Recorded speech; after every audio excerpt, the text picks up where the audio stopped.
about 10 to 9 in the morning on our first day of location scouting, and then we just came all the way from Glasgow. Feel lost in Perth at the moment. That's where we are just now. That's lost. And to get all the way to there. Hi everybody. Thank you very much for watching our little video.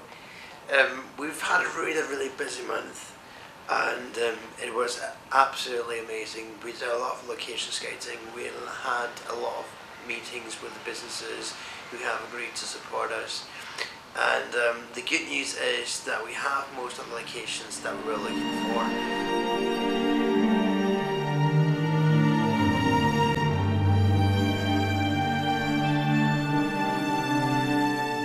Hi there, I'm Janine Koppe. I'm the production designer on the Naiads, and I'm going to tell you a bit about what we've been up to in these past weeks, doing location scouting and everything, and also about the production design on the Naiads. Doing the production design on a very low budget independent film means that you have to face quite a few obstacles. For starters, you don't have the budget to create or build everything from scratch, to realize the images in your head one to one. That means that you have to find pre-existing spaces and look for the ones that match your idea the best, the ones that can be shaped into being what you want them to be. In the Naiads we have very different and diverse spaces and locations. There is a busy and vivacious Glasgow centre on the one hand, and the calm, laid-back Isle of Murray with the old Buchan House, small villages and of course amazing landscapes on the other hand, which all, in different respects, mark a huge contrast to the buzzing city life. We needed an old stately house as a house where Isla and Audrey grew up in the 1940s and early 50s. The house needs to have a very traditional, even antiquated look to it. It was always inhabited by someone from the Buchan family, but it hasn't really been modernized since the mid-50s. Because a viewer doesn't really get to know a lot about the family history, we need the house to embody all of the challenges, the problematic relationships and all the demons Isla is facing when she returns to Buchan House. The house has to function as a characterization for the Buchan family in all its complexity. I guess you can see how important it was for us to find the right house. The Buchan House has to seem uninviting at first glance, but still have some tenderness and warmth to it.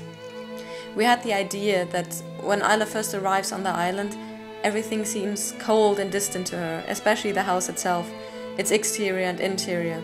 But the longer she stays there, the warmer and more personal surroundings become. When Isla first arrives at Buchan House, she views it with the eyes of the expatriate, whose forced relocation to the house is seen as a premature death sentence. The longer she stays there, though, and reflects upon herself, and grows closer to herself as Isla Buchan the person, Isla Buchan the author, the warmer and less threatening the house feels to her and becomes to her. Isla is truly defined by these ambivalences: rejection and approval, distance and closeness, love and hate, life and death. We've been scouting houses all over Scotland that could fulfill the brief of representing everything I just mentioned. Kincardine Castle has everything we could have asked for. It has this very impressive castle style, which, honestly, is a bit threatening when you first see it.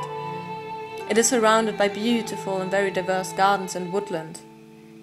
And the impression of the grounds varies based on the direction where you look, which is really good for us in terms of filming.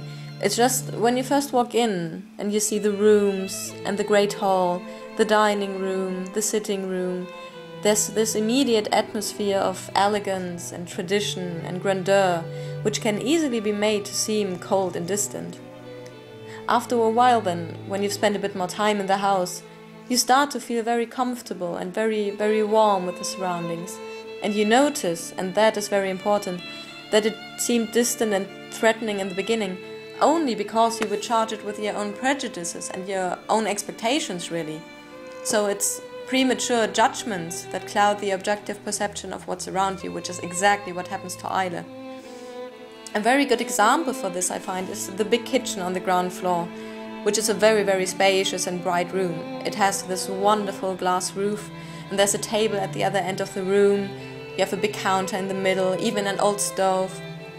So, despite holding quite a lot of furniture, it still looks very spacious and, in a way, even empty and untouched, I would say, which, with some alterations of course, can easily be read as cold and lifeless or even threatening.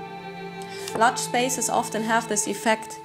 I find that they overwhelm you a bit and that you can't immediately comprehend the space and as such instantly feel a bit confused and lost. But then again, you also perceive the spaciousness as liberating and find comfort in it.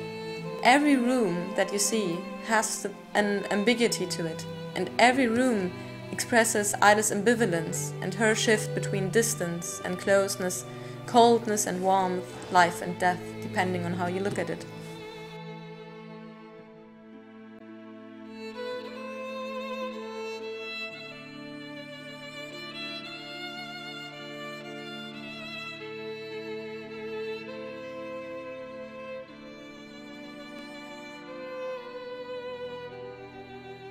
Thank you all for watching.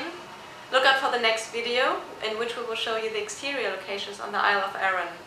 And if you have any questions, any suggestions, any advice, please message us on Facebook. We appreciate all the feedback and we really want to know what you think.